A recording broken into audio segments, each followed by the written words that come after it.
When the group first landed on the quiet edge of the valley, nothing felt real. The air was still, the sky soft with fading daylight, and the world around them seemed almost too gentle for what they had just survived. They were tired, far from home, and carrying the weight of an exile they never asked for. No one spoke at first. Everyone moved slowly, as if every step needed permission from their exhausted bodies. They were not soldiers or explorers. They were simply people looking for a place where life would stop hurting for a while. The youngest among them, a boy barely old enough to understand the meaning of fear, clung to the sleeve of the older man walking beside him.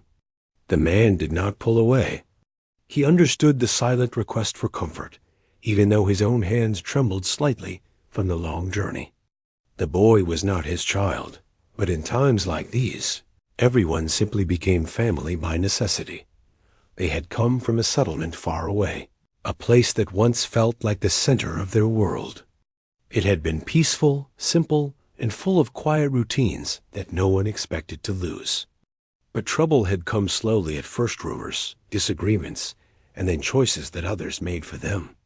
Before they fully realized what was happening, they had been pushed out, told they no longer belonged, given no chance to defend themselves. It wasn't a dramatic event. Rather, it was the painful kind of exile where the world around them simply closed its doors and expected them to walk away. So they walked. They crossed long stretches of land, slept under open skies, shared food even when there wasn't enough, and held on to each other in moments when giving up seemed easier than moving forward. Each day felt like a test. Each night felt like borrowed time. But they kept going, telling themselves that a safer place had to exist somewhere. A place where they weren't unwanted. A place where they wouldn't have to explain why they deserved to stay.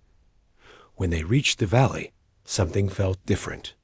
It wasn't a magical moment or a sudden realization. It was more like a soft whisper inside each of them, telling them that this place held a promise of rest. The grass was tall and moved like slow waves in the breeze. The sound of distant water carried through the air. The soil felt firm beneath their feet, and for the first time in weeks, they could breathe without pain in their chests. "We should stop here," the older woman said quietly. She had no authority over anyone, but the others trusted her calm sense of judgment. Her voice broke the silence in a gentle way, and everyone paused. The group looked at one another, trying to read expressions, trying to understand if anyone objected. No one did, not because this was the perfect place, but because they simply couldn't walk any farther.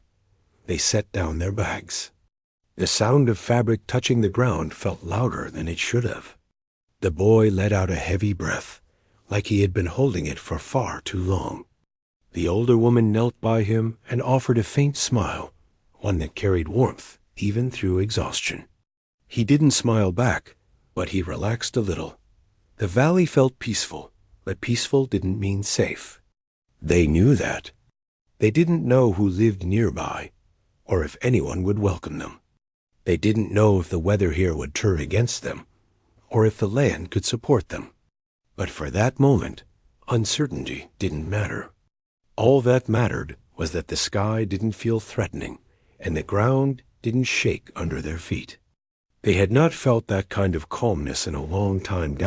As the sun continued to set, the group began settling. A few gathered dry branches for a small fire. Another prepared a simple meal from the supplies they had left. The older man walked a short distance from the camp, scanning the valley with a careful eye. He wasn't suspicious by nature, but hardship had taught him never to trust silence completely. He listened for signs of movement, for anything unusual, for any hint that they weren't alone. He heard something, but it wasn't threatening. It was soft like footsteps on grass, but too light to belong to anything dangerous. He didn't tense. Instead, he watched the horizon, waiting to see if the sound would return. It didn't, not immediately. So he returned to the group and sat by the fire, letting the warmth ease some of the ache in his bones. The fire crackled softly, and the boy leaned into the warmth. Someone handed him a small piece of bread. It wasn't much, but it was enough to make him close his eyes for a moment, savoring something that felt normal. Around the fire, the group sat in quiet companionship. No laughter, no stories, just silent understanding. It was only after the moon rose above the valley that they realized the world around them wasn't empty. A figure appeared at the edge of the firelight, standing still, hands visible, posture cautious but not threatening. The group tensed immediately. The older man reached subtly for the small tool he kept in his pocket, not a weapon, but something he felt safer holding. The figure didn't move closer. Their voice came gently through the night air. "Are you travelers?" The group looked at one another. They didn't know how to respond. The older woman finally spoke. "We're looking for a place to rest. Just for tonight." The figure nodded slowly, as though they understood more than what was being said. "This valley belongs to a nearby town," they explained. "People live just beyond those hills." The group felt their stomachs tighten at once. A town meant rules. Rules meant questions. Questions meant the possibility of being told to leave again. But the figure continued speaking before fear could grow. "You don't need to worry," they said softly. "No one here turns people away." That single sentence felt like a warm blanket draped over their tired souls. The group didn't fully believe it, not yet, but something in the stranger's voice carried honesty. The older woman asked, "Do you mean we can stay here?" "For the night, yes," the figure replied. "And tomorrow, if you'd like, I can take you to meet the others. They will want to help." Help. It was a word they had not heard sincerely in a long time. The boy looked up at the stranger with cautious eyes. "We won't be chased away?" he asked quietly. The stranger stepped a little closer, still slow, still respectful. "No," they said with gentle certainty. "Not one more tear needs to fall because of fear here." The older man lowered the tool he had been gripping. The tension in his shoulders eased. Around him, the rest of the group breathed out as though a heavy weight had lifted from all of them at once. The stranger didn't stay long. They simply made sure the group was comforted, and then promised return at sunrise. As they disappeared into the night, the valley felt even softer, even safer. The fire crackled. The group sat silently again, but the silence now carried hope instead of fear. They were still cautious, still uncertain, still carrying wounds from a world that had pushed them away. But for the first time since their exile, they felt something they thought they'd lost forever. They felt seen. They felt welcomed out, and though none of them said it aloud, every single one of them wondered if maybe, just maybe, they had finally found a place where their story could begin again. The night felt longer than usual, even though the group finally had a place where they weren't afraid of shadows. The fire slowly dimmed as the hours passed, and the valley grew quiet except for the steady sound of crickets. Some of them slept quickly from exhaustion, while others lay awake, staring at the sky as if afraid this fragile peace might disappear by morning. After everything they had gone through, trust did not return easily. But still, there was a small spark of hope inside each of them, like a tiny flame that refused to die, no matter how strong the wind had been. When the first light of dawn touched the edge of the valley, the boy was the first to wake. He sat up slowly, rubbing sleep from his eyes and pulling his blanket closer against the morning air. He watched the sky turn from deep blue to soft gold, and for a moment he forgot all the fear, all the running, all the nights spent shivering under strange skies. He only saw light warm, steady, and promising. The older woman woke next, stretching her stiff arms and blinking at the growing light. She looked around the camp, checking each person without saying a word. She had always been like this, quietly watching over everyone as though they were her children. When she saw the boy awake, she gave him a small nod, and he returned it. Their silent routine, comforting them both. It wasn't long before the rest of the group stirred. The older man rose with a slow groan, placing one hand on his back. Travel had taken a toll on him, but he never complained.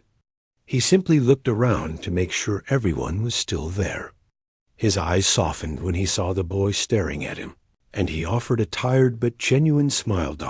As they began to gather their things and prepare for the day, a soft sound came from the direction of the hills. It wasn't an animal this time. It was footsteps, steady, deliberate, and familiar. The older man stood up quickly, his instincts still sharp, but he did not reach for the tool in his pocket. He remembered the kindness from the night before. The stranger from the previous night appeared once again, stepping into the morning light. This time, the group could see their face clearly. They looked calm, friendly, and sincere, with no sign of threat or authority. Their clothes were simple, worn from work rather than conflict. The stranger raised one hand in greeting. "Good morning," they said, their voice steady and warm. The older woman responded first. "Good morning," she said, stepping forward slightly. "Thank you for letting us stay last night." "You're welcome," the stranger replied. "I'm glad you rested. You seemed very tired." There was no judgment in their tone, only understanding. The group exchanged glances, unsure how much to reveal. They didn't want to lie, but they also didn't want to open wounds that still hurt. "We've come a long way," the older man finally said with a cautious honesty. "I guessed as much," the stranger said gently. "People don't usually wander into this valley unless they have nowhere else to go." The boy lowered his eyes at those words. The stranger noticed and knelt down so they were closer to his height. "You're safe here," the stranger told him softly. The boy didn't answer, but his shoulders relaxed just a little. After a moment, the stranger stood and motioned toward the hills. "If you're ready, I can take you to the town. The people there, they are good. They don't judge outsiders. They don't turn anyone away." Those words carried more weight than the stranger probably realized. The idea that a place like that existed felt almost impossible to the group. But the stranger's tone was calm, steady, and free of the false sweetness they had heard from people before. The older woman looked at the rest of the group. "We should go," she said quietly. "At least to see." One by one, they nodded. They gathered their things, making sure nothing was left behind, and formed a loose line behind the stranger. The boy stayed close to the older man, clutching the strap of his bag tightly. The walk toward the hills was gentle, the morning air cool and refreshing. The path they followed wound upward slowly, giving them a view of the valley they had rested in. The grass shimmered softly under the rising sun, and the breeze carried the scent of wildflowers. For the first time in days, their steps did not feel heavy. As they walked, the stranger spoke a little about the town, though not in a boastful way. They described it as a place built by people who once struggled to people, who knew the pain of losing home and the fear of being unwanted. Many of them had also arrived with nothing, just as this group had. They built the town with the idea that no one should suffer alone, the stranger said. Everyone helps everyone. We share what we have. When someone is hurting, the rest of us help lift the weight. The older man listened quietly. He wanted to believe those words, but life had taught him that people rarely lived up to promises of kindness. Still, something about the stranger's calm sincerity made him wonder if maybe this time things could be different. When they reached the crest of the hill, the group stopped. Below them, nestled in a soft spread of green fields, was the town. It wasn't large or loud. It wasn't rich or full of grand buildings. Instead, it looked peaceful. Homes built of wood and stone sat in neat rows. Smoke rose gently from chimneys. A few people moved about carrying baskets, tending animals, talking in small groups. It looked like a place where life moved at a gentle pace, where no one had to rush to protect what little they had. The boy's eyes widened. "It's real," he whispered, almost to himself. "Yes," the stranger said with a small smile. "It's real." They walked down the hill toward the town. As they approached, a few people noticed them and paused their work. But instead of staring suspiciously or whispering to one another, they offered warm nods and polite smiles. One person raised a hand in a friendly wave. Another approached slowly, carrying a small basket of fruit. "You've brought guests," the newcomer said to the stranger. "They arrived late last night," the stranger replied. "They needed a safe place." "Well, you found the right spot," the newcomer said. They gently offered the basket to the group. "Please, take some. You must be hungry." The older woman hesitated for a moment before accepting one small piece of fruit. Others followed, each taking only a single piece out of caution and humility. The boy held his fruit carefully, unsure if he should eat it, until the newcomer nodded with encouragement.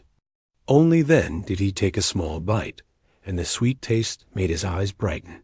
Another person approached, this one carrying a small jug of water. They poured some into a wooden cup and offered it to the older man. He accepted it with quiet gratitude, taking slow sips as if the water itself was a gift he didn't deserve. Every gesture was simple, but each one carried a message. "You are welcome here." As they continued deeper into the town, the stranger guided them toward a large building near the center. It wasn't grand, but it looked warm and inviting. Smoke rose from its chimney, and the sound of soft conversation drifted from inside. "This is where we decide how best to help new arrivals," the stranger explained. "Nothing difficult, just a conversation. We want to understand what you need." The older woman looked nervous. "We don't want to trouble anyone," she said quickly. "It's no trouble," the stranger assured her. "Helping is what we do." The group entered the building slowly. Inside, it felt safe and bright, with sunlight streaming through large windows. A few people sat around a long wooden table. They smiled kindly as the group entered, and one of them stood to greet them. "Welcome," they said gently. "Please sit. You must be tired." They sat carefully, unsure of what to expect. The boy stayed close to the older man, gripping the edge of his sleeve. The conversation that followed was unlike any they had experienced before. No one interrogated them. No one questioned their worth. No one asked them why they had been cast out. Instead, they asked simple things: what they needed, whether they were hurt, if they had eaten, how long they had been traveling. Their voices were calm, their faces full of genuine concern. For the first time in months, the group felt as though someone was truly listening. When the questions ended, one of the townspeople leaned forward with a kind expression. "You're safe here," they said. "You don't need to fear being turned away." "Not here." Those words made something inside the older woman break, not in a painful way, but in the way a locked door finally opens after being stuck for too long. She lowered her head, her eyes warming with emotion. She had been holding back for far too long. The boy rested his head lightly against her arm. And for the first time, she allowed herself to believe that maybe, just maybe, their exile had led them to the place they were meant to find, a place where hope wasn't a fragile dream, a place where humanity meant something again. And though they did not yet know what the future would look like, they felt a quiet truth settle inside them. They were no longer alone. The group stayed seated in the warm room long after the questions ended, unsure of what came next. None of them were used to people caring about their needs. For so long, their survival depended on staying invisible, staying quiet, staying out of the way. Now, suddenly, they were at a table where people spoke gently, offered help freely, and seemed genuinely concerned. It felt strange, almost unreal. The older man kept looking around the room, as if trying to measure whether everything happening was sincere. The older woman sat with her hands clasped tightly in her lap, her fingers twisting together in a nervous habit she had developed during their exile. The boy stayed close to her, not out of fear this time, but out of uncertainty. He didn't fully understand why these people were being kind without asking for anything in return. He didn't know kindness could be simple. One of the townspeople returned with a tray of warm food, nothing fancy, just bread, root vegetables, and a simple broth. But to the group, it felt like a feast. Real warmth, real nourishment, something made with intention rather than desperation. The boy's eyes widened at the sight, and the older man gave a small nod of encouragement. "You can eat," he whispered. The boy picked up a piece of bread cautiously, as if afraid someone might snatch it away. But when no one did, he took a careful bite. The warmth spread across his face before he could hide it. Something softened inside the older woman when she saw that. She reached out and lightly brushed the boy's back, a gentle reminder that they were still together, still holding on. The rest of the group ate slowly, trying not to appear greedy, even though hunger pushed them to eat faster. The townspeople respected their quietness. No one rushed them or asked questions while they ate. They simply sat nearby, giving them time to breathe. After the meal, a tall man with gentle eyes entered the room. He seemed to be someone important, not because he acted powerful, but because the others looked toward him with quiet respect. He offered a welcoming smile before speaking. "I've been told you arrived last night," he said softly. "We're glad you found your way here." The older man nodded politely. "We didn't know where else to go," he replied honestly. The tall man pulled out a chair and sat with them. "Then you came to the right place," he said. "This town was built for people who needed second chances.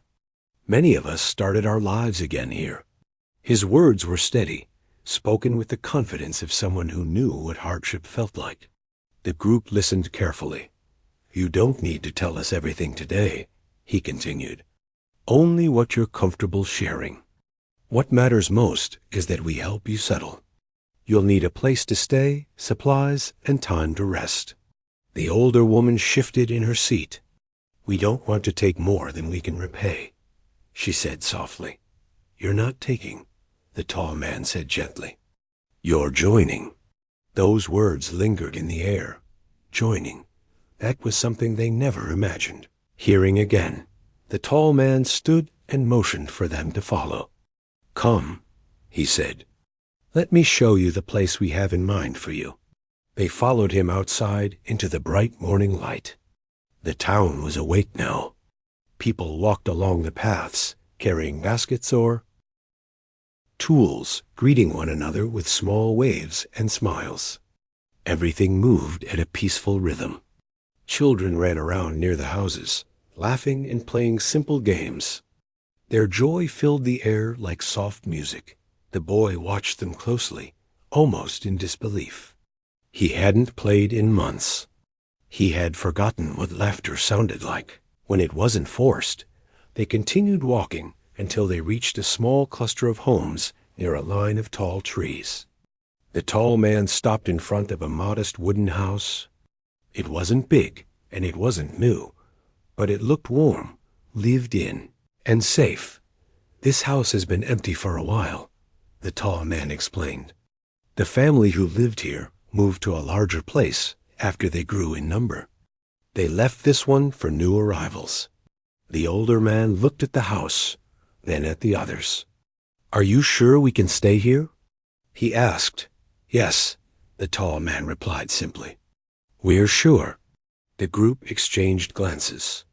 The older woman's eyes softened, and the boy stepped closer to the door, peering curiously at the wooden frame. Inside, the house was simple but clean. A few blankets were folded neatly on a small table. A pot hung near the fireplace. Someone had even set out a jug of water and a bowl of fruit, as if they had known the group was coming. The older woman placed her hand over her mouth, overwhelmed. Someone prepared this, she whispered. The tall man nodded. We try to welcome everyone the way we would want to be welcomed. The older man placed his hand on the wall, feeling its solid strength. It had been so long since they had touched a place that felt stable. He turned toward the tall man. Thank you, he said quietly, his voice thick with emotion he tried to hide. You deserve peace, the tall man replied. Rest for today. Tomorrow, we can help you meet more people in the town and see where you'd like to help or learn new skills. The group nodded gratefully. When the tall man left, they stood in silence for a long moment, unsure how to act. The boy wandered through the small room, touching things lightly with the tips of his fingers. The older woman followed behind, straightening a blanket or checking a corner as though she needed to reassure herself. This place was truly theirs. The older man stepped outside to breathe the calm air. He looked around the town again, studying the people, the buildings, the sky. Everything felt safe. Almost too safe. Part of him wondered if this peace could last. But for the first time in a long time, he allowed himself to imagine a future instead of fearing one. Later that day, the boy finally stepped outside on his own. The older woman watched him from the doorway, letting him have a small moment of independence. The boy walked slowly, curious but careful. A group of children noticed him and waved. Do you want to play? One of them asked. The boy hesitated. He looked back at the older woman, unsure if it was allowed. She gave him a small smile and nodded. Go, she said softly. It's all right. The boy approached the children cautiously. They opened their circle and showed him a simple game involving stones and small wooden pieces. He watched closely, then slowly joined in. Within minutes, he was laughing softly at first, then more freely. The sound reached the older woman, and her eyes warmed. The older man returned from collecting firewood and paused when he heard the boy's laughter. It was the first time he had heard that sound in months. He looked at the older woman. He's smiling again, he said quietly. Yes, she replied, her voice trembling with gentle relief. He is. As the sun began to lower, townspeople passed by the house, offering friendly greetings or dropping off small items, extra blankets, fresh vegetables from the garden, a small loaf of bread still warm from the oven. Each gesture surprised the group. They were not used to receiving without suspicion. But here, it seemed normal. It seemed expected. It felt like the beginning of something new. Later in the evening, the older man stood outside the door, watching the sky turn shades of orange and pink. The boy sat nearby with his new stones, arranging them in patterns. The older woman prepared a simple meal inside, humming quietly something she hadn't done in far too long. For a moment, everything felt incredibly peaceful. Then a soft voice spoke from behind the older man. You settled in well today. He turned to find the stranger from the night before, the one who had found them in the valley. They stood with the same calm expression, hands loose at their sides. We're trying, the older man replied. You're doing better than you think, the stranger said with a smile. The town already likes you.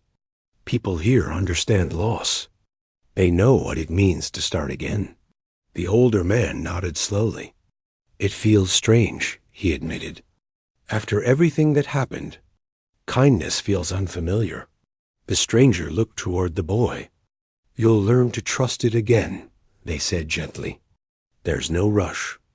The town has time. The older man looked at them carefully. Why did you help us?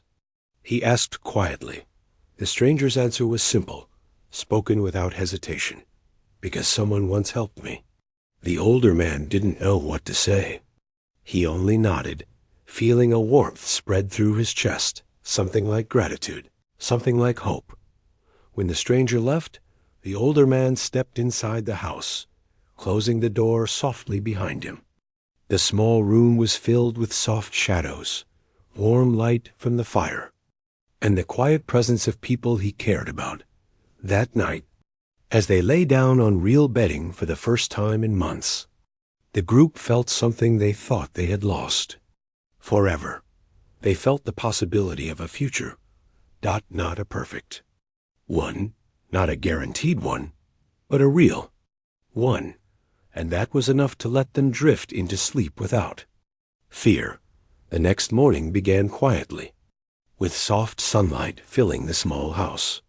The older woman woke first, just as she always did, but this time something felt different.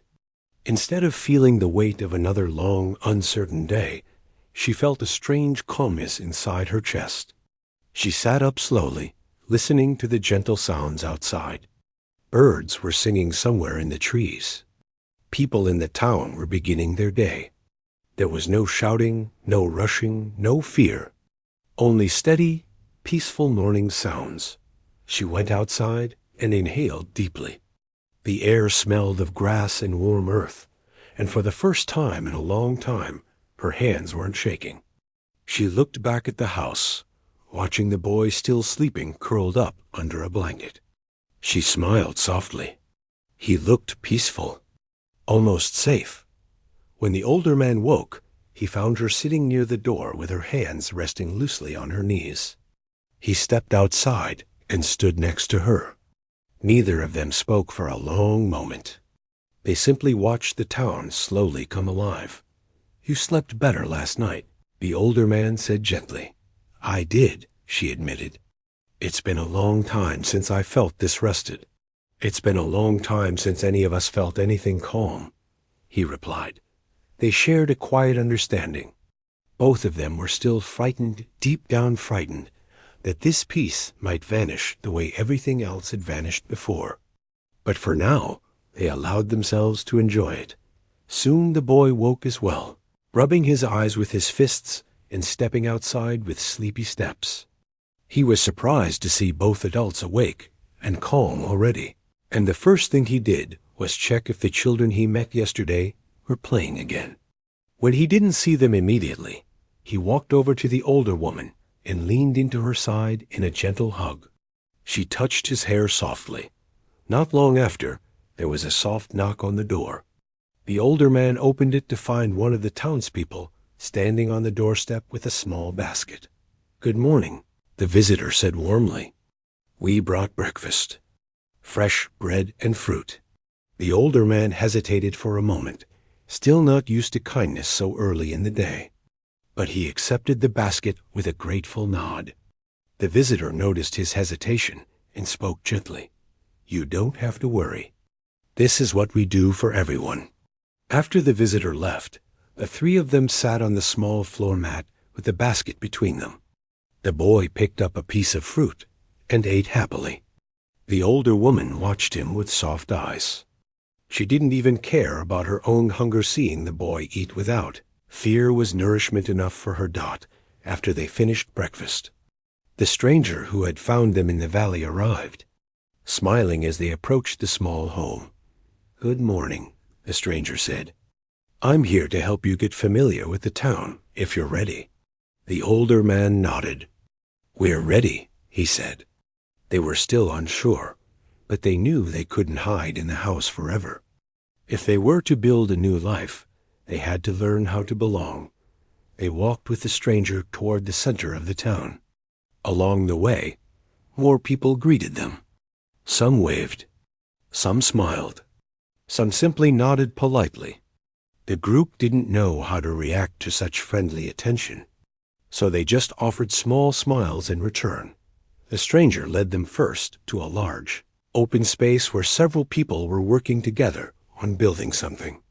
Wooden beams were stacked nearby, tools neatly organized on the ground. The group watched as the townspeople lifted wood, measured pieces, and spoke with relaxed confidence. "We build everything together here," the stranger explained. "Homes, storage sheds, gathering places. Anyone who wants to help can join in." The older man studied the workers. He recognized the way they handled tools, the careful hand movements, the teamwork, the easy flow between tasks. It reminded him of his old life before everything went wrong. He had worked with his hands, too. He missed the simple satisfaction of creating something useful. One of the workers noticed his interest and approached with an inviting smile. "Do you work with tools?" they asked. The older man hesitated. "I used to," he replied slowly. "A long time ago." "Well, if you ever want to try again, we'd be glad to have you help," the worker said warmly. "There's no pressure, just an open invitation." The older man nodded quietly. The idea of working again scared him. He had been told so many times that he was not useful anymore.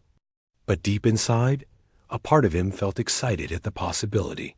From there, the stranger led them to a garden where several people tended rows of vegetables.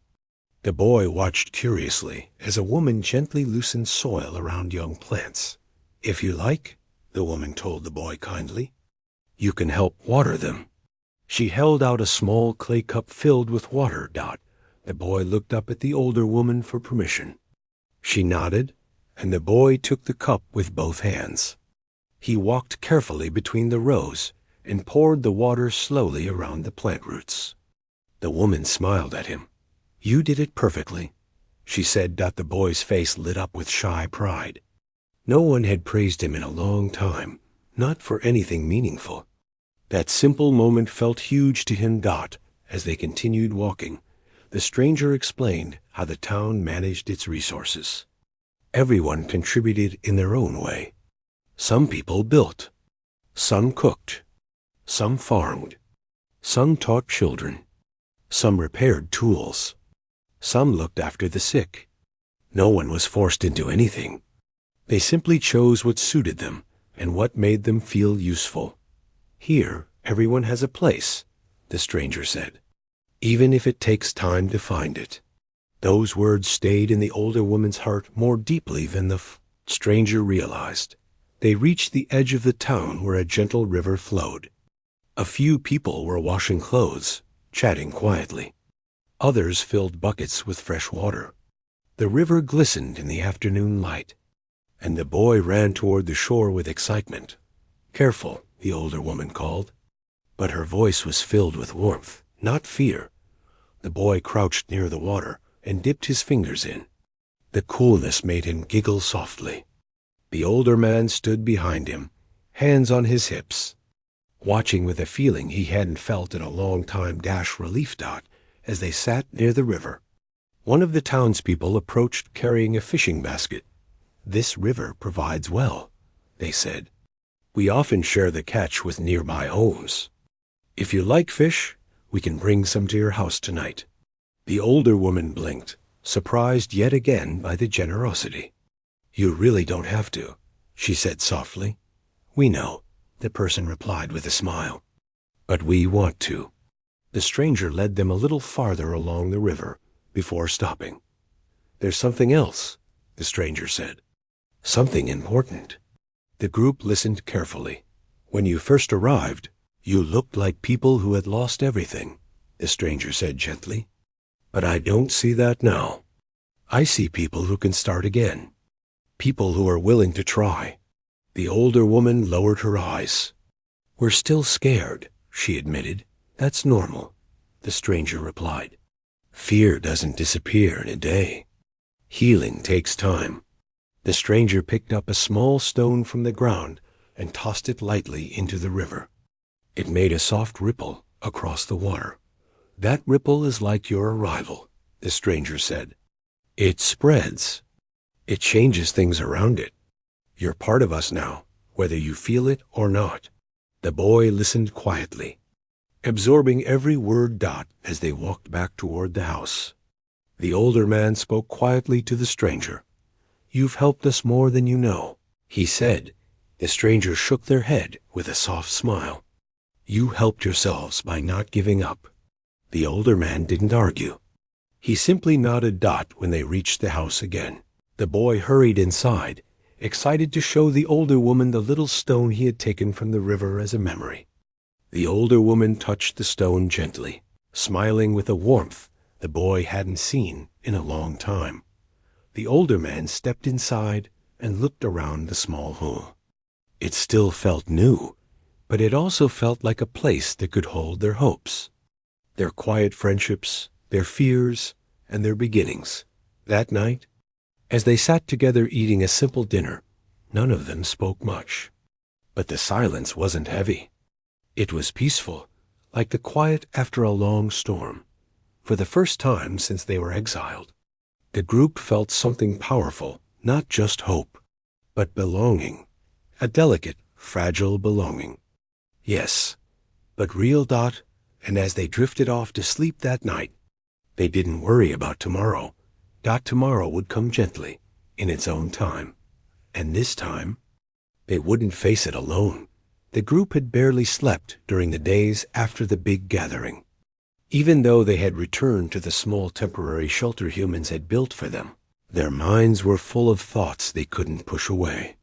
Every moment felt heavier than the one before, because now that they had spoken openly with humans, now that promises had been made, everything seemed to move toward some turning point.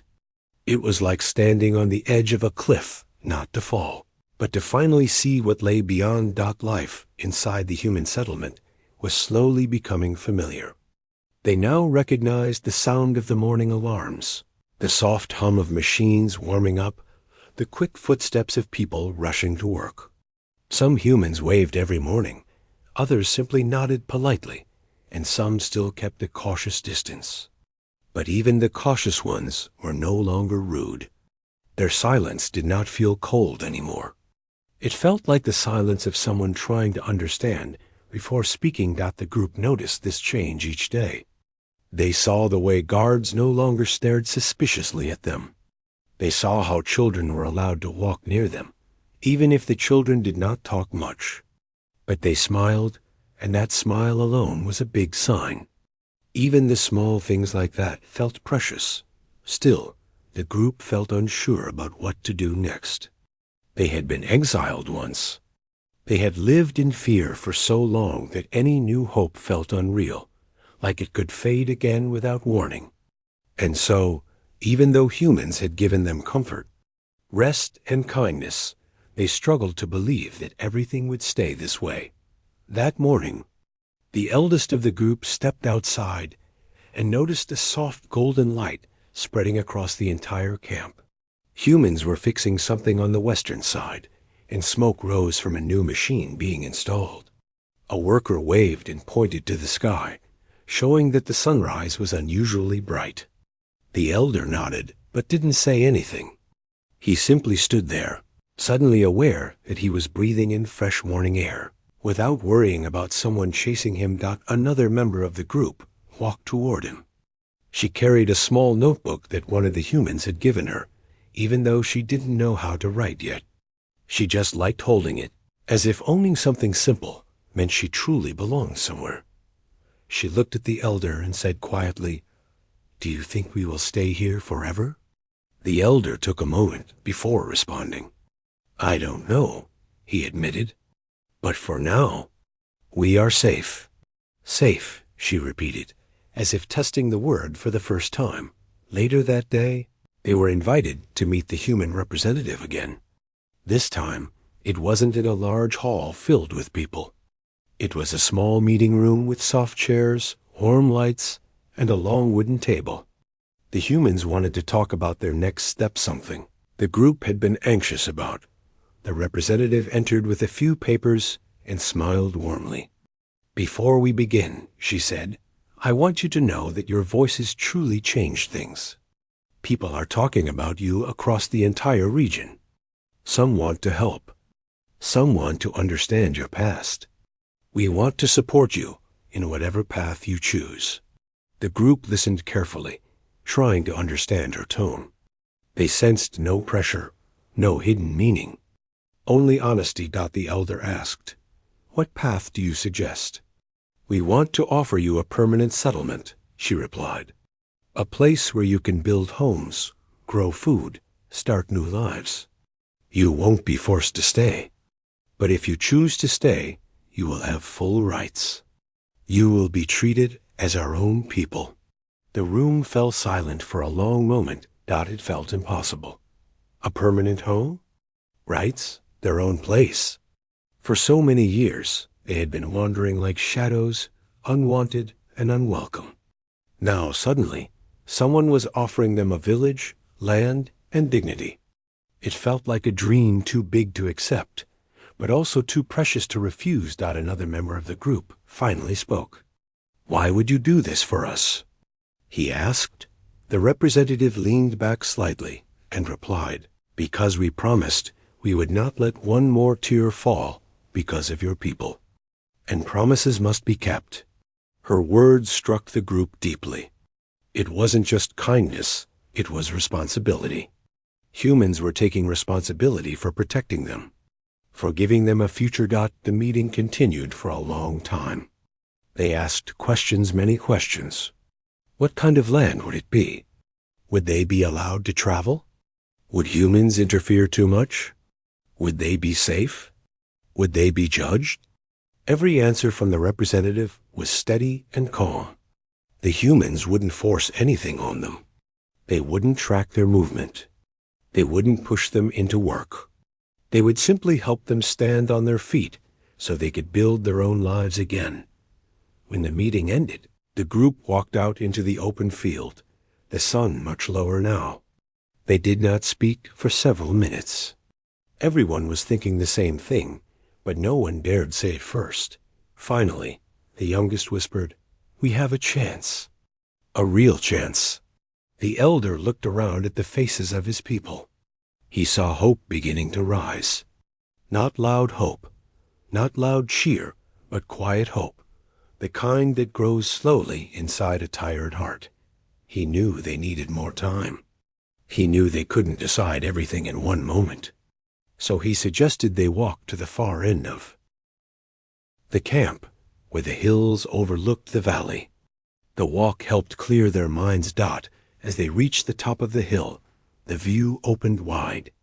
They could see the entire human settlement below, small houses, moving figures, lights turning on one by one as evening settled.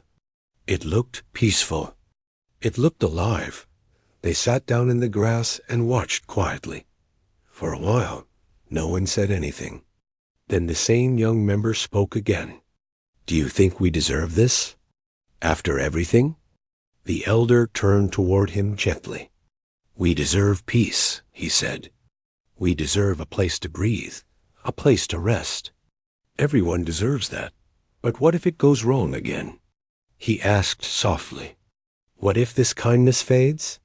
The elder nodded slowly. "Then we will face it when it comes. But now we must allow ourselves to believe, at least a little." The group slowly relaxed as the sky turned a soft orange. They had survived so much, suffered so much, lost so much. And yet, here they were together, breathing, watching a peaceful sunset over a place that could become their home. As they were about to return to the settlement, they saw a group of human children running up the same hill. The children stopped when they noticed the group sitting there, uncertain whether they should interrupt. One of the children walked forward shyly and held out a small handmade flower bracelet made of grass. The group member closest to the child gently accepted it. The child smiled before running back to the others. The group stared at the bracelet for a long moment.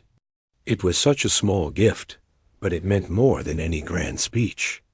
It meant acceptance. It meant trust. The elder whispered, "This is how peace begins, with small things." As they walked down the hill toward the lights of the settlement, the group began to feel something they had almost forgotten, the feeling of belonging. They didn't know if they were ready to accept the offer fully. They didn't know if fear would disappear so easily. But they did know one thing for certain. Humans were trying, truly trying. And that alone changed everything. The morning the group finally made their decision began in complete silence. Not a single voice, not a single movement disturbed the calm air inside their small shelter. The sun had just risen, and a soft golden light slipped through the thin fabric of the doorway. It was the kind of morning that gently asked people to be brave, even if they didn't feel ready. The elder was the first to step outside. He stood still for a long moment, breathing slowly, watching the settlement come alive. Humans walked back and forth, carrying tools, sorting supplies, talking in low voices about their day. Even after weeks of living here, he still found it strange to see such normal scenes. He had spent so many years preparing for danger every morning that peaceful ones felt unreal.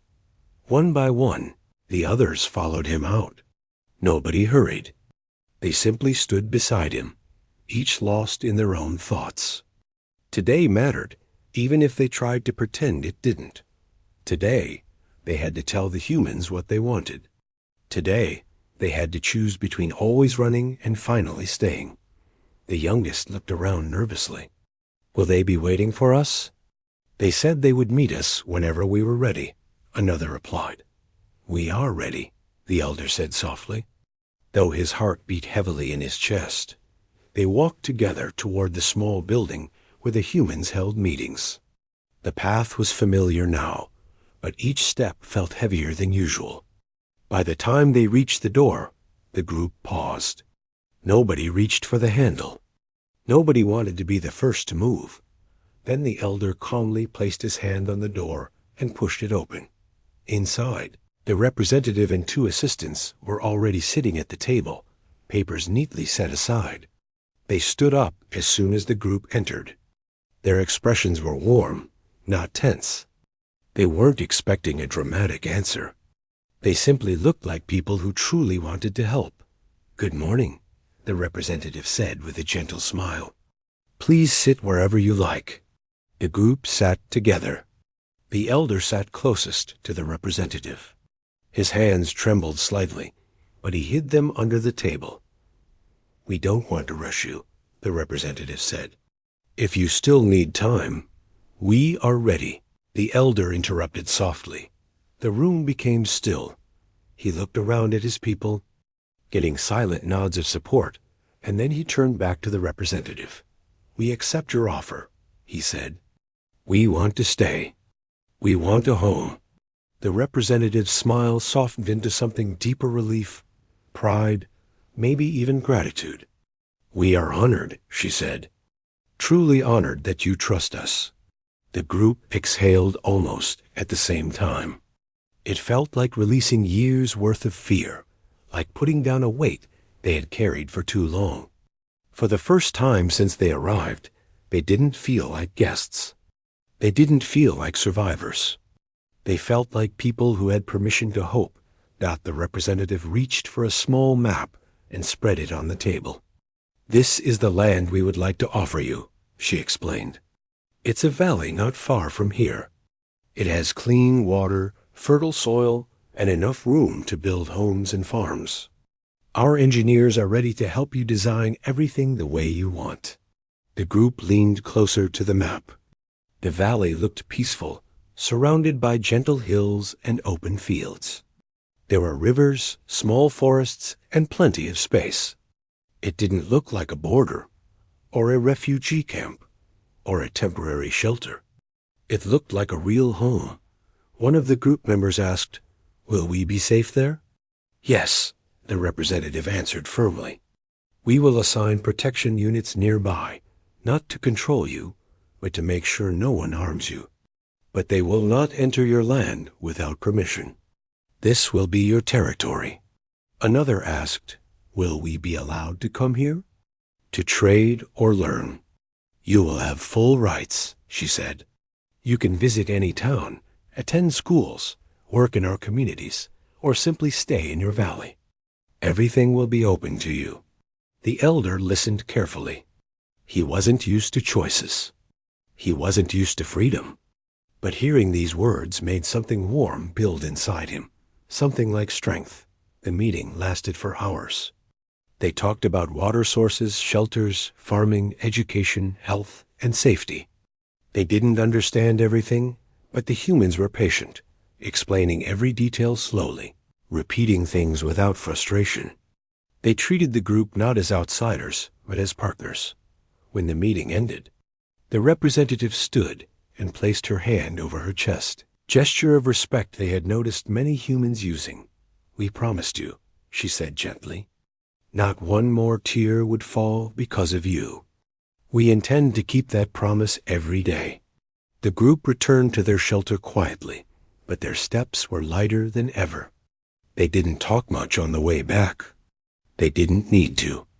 The decision had been made, and now all that remained was the new beginning. 2 days later, the humans arranged transportation to the valley. Large vehicles lined up at the northern gate, filled with building materials, tools, and food supplies. Engineers checked their plans, while guards monitored the roads. The group stood nearby, watching everything with a mix of excitement and nervousness. Some of the children from the settlement ran toward them just before departure. One child handed the youngest member a small drawing. The drawing showed the group standing on a hillside with the sun rising behind them. The lines were uneven, and the colors went outside the borders. "But it was beautiful. For you," the child said shyly. The youngest held the drawing close. "Thank you," he whispered. The elder touched the child's shoulder gently.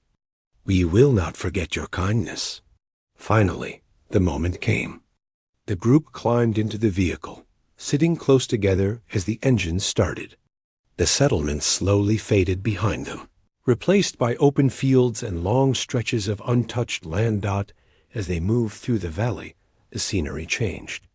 The hills became higher, the rivers clearer, the air fresher. Birds flew across the sky, and the wind carried the soft scent of flowers. It felt like the world was quietly welcoming them. When the vehicles finally stopped, the engines shut off, and a deep silence filled the valley. The group stepped out slowly. The ground felt firm beneath their feet. The sky stretched endlessly above them. It felt open, free, alive. "This is yours," an engineer said, smiling gently. "Welcome home." The group walked forward, touching the soil, breathing deeply, letting the reality sink in. It was not a dream. It was not temporary. It was not borrowed. It was theirs. The elder looked around, trying to take in every detail. "We begin today," he said quietly. Humans and the group worked together through the afternoon. They marked spots for future homes. They carried wood, cleared paths, and set up the first few temporary structures. The humans didn't take charge. They worked alongside them, letting the group decide how everything should be shaped. By evening, the valley glowed with the warm colors of the sunset. The group sat together on a small rise overlooking their land. They were tired, covered in dust, but their hearts felt steadier than ever. The youngest broke the silence. "I never thought we would see a day like this." "None of us did," another replied softly. The elder nodded. "But we are here now, and that is enough." One of the humans walked up the hill, carrying a lantern. "We're heading back to the settlement for tonight," she said. "We'll return in the morning to help again. You don't have to worry. You're not alone." As she walked back down, the group watched the lantern's soft light sway through the valley. It was a small light, but it made the whole valley seem warmer. The group stayed on the hill a little longer. They talked quietly about what they wanted to build, how they